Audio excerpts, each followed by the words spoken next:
Rajdeep, you know, if you speak to the Delhi LG, he says that Kejriwal never signed any files and barely did any administrative work. It is Sisodia who carried the bulk of the load.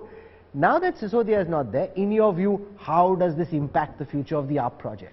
You know, it's difficult to predict what happens next, especially with a party that is just 10 years old, truly, Rahul. But the fact is that Arvind Kejriwal is facing his biggest crisis since the inception of AAP. Because politics in the AAP has been centered around Arvind Kejriwal, and administration has been centered around Manish Sisodia. And the arrangement worked very well for Arvind Kejriwal because it gave him the flexibility to travel around the country, try and expand AAP, build his own image, while Manish Sisodia focused on the nitty-gritty of governance. Now, in the absence of a strong second-level leadership, who are the new leaders who are going to give AAP a facelift? You see, Kejriwal will now have to delegate powers to people whom he can fully trust.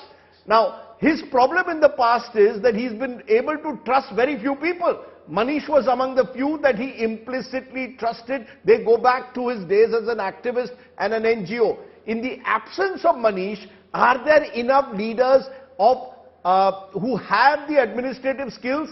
I'm not so sure, Rahul. So I think Arvind Kejriwal for now will have to do a bit of self-preservation, will have to be on the defensive for once and just do crisis management, and then perhaps live to fight another day. He first needs to ensure that the blowback of what's happened to Manish Sisodia is controlled, because this is a party that was born out of the womb of anti-corruption, Rahul, and then when their senior leaders go to jail accused of corruption, while you may play victim, that outrage alone is not enough to, in a way, get the BJP off his back. So he will have to now make a genuine effort to find a second-level leadership who is able to do some of the heavy lifting that Manish Sisodia was doing for him, while he too will have to spend more time on the ground in Delhi managing the situation. Okay. Siddharth Mishra, now that Sisodia is in custody for the foreseeable future, we've seen how long Satyendar Jain has been in custody despite all efforts to try and get him out. How do you think this impacts the functioning of the Aam Aadmi Party? You see, Satyendar Jain and Manish Sisodia were the two people from Anna Hazare movement who continued with Arvind Kejriwal, and the third one being Gopal Rai. So now Gopal Rai not as much trusted by Arvind Kejriwal as these two people were, Satyendar Jain and Manish Sisodia. No wonder that he did not allow Satyendar Jain to resign for 9 months despite being in jail.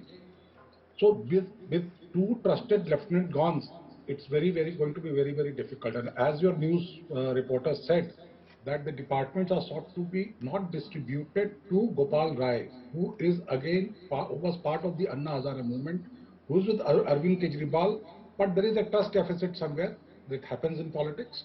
So he's not to be given any of the important departments that were there with them. Now coming to governance of Delhi, administration of Delhi, there has been an issue of administration in Delhi.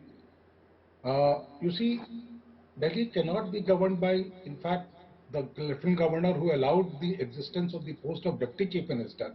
It is not provided for in the NCT Act, but he allowed it under whatever circumstances or considerations, and this arrangement was made. If somebody is Chief Minister of Delhi, the first challenge, the first duty, the first obligation of the Chief Minister of Delhi is towards the people of Delhi, governing Delhi.